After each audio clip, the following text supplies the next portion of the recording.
Lately, there's been a lot of discussion about the Israeli occupation government. 4 elections in just 2 years, Netanyahu's corruption trial, and now discussions about a new prime minister. What does it all mean? Why does it matter? And most importantly, how does it affect the everyday lives of Palestinians? Let's find out. First, let's start with exactly how the Israeli occupation government works and why there's so much controversy about who runs it. The legislative body of the Israeli occupation government is called the Knesset, which is Hebrew for assembly. It's made up of 120 MKs, or members of the Knesset, which are elected by the Israeli occupation public every 4 years. The Knesset makes laws, calls for elections, and has the power to remove the president. However, it's made up of MKs from several different political parties, from those who call for the complete destruction of a Palestinian state to Palestinian parties actively advocating for the rights of Palestinians. Oftentimes, this leads to political deadlock in the Knesset, but we'll come back to that in a second. The prime minister of the Israeli occupation is someone that's been appointed by the president to form a majority coalition in the Knesset. Now, how does the president choose who to appoint as prime minister? Well, he chooses someone that has the best shot at forming this majority coalition. It might be someone whose party already has a majority in the Knesset, or it might be someone whose party is really good at forming alliances with other parties. For example, one party might have a 30-person majority, but isn't great at forming alliances, while another party might only have 15 members, but has a really good shot at connecting with other parties. So it really depends on who the prime minister is, who the president is, and what is the current state of the Israeli occupation Knesset.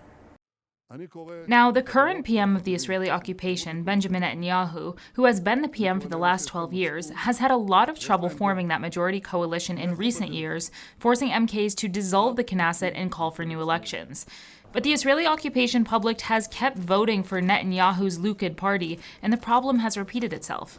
At the same time, Netanyahu is currently on trial for fraud, bribery, and breach of trust, further complicating his image and ability to form a lasting, successful coalition.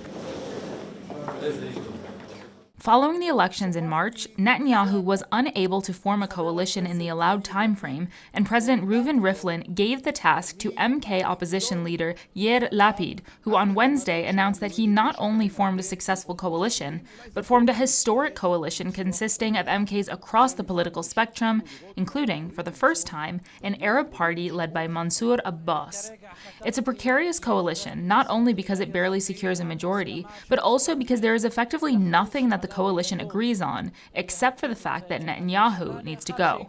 This means that if elected in the Knesset vote expected early this week, the same political deadlock on issues that matter is likely to remain, just with a new face. So how do Palestinians feel about all of this?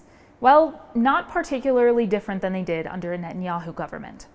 If the new coalition is elected, it would place right-wing leader Naftali Bennett in the premiership for 2 years as part of a deal with Lapid. Bennett, like Netanyahu, advocates for the annexation of the West Bank in favor of more illegal Jewish settlements. So for Palestinians, who's fronting the policies doesn't matter as much when the policies of racism, apartheid, and settler colonialism remain the same. Hamas spokesperson Hazem Qasem said earlier this week, Palestinians have seen dozens of Israeli governments throughout history, right, left, center, as they call it. But all of them have been hostile when it comes to the rights of our Palestinian people, and they all had hostile policies of expansionism.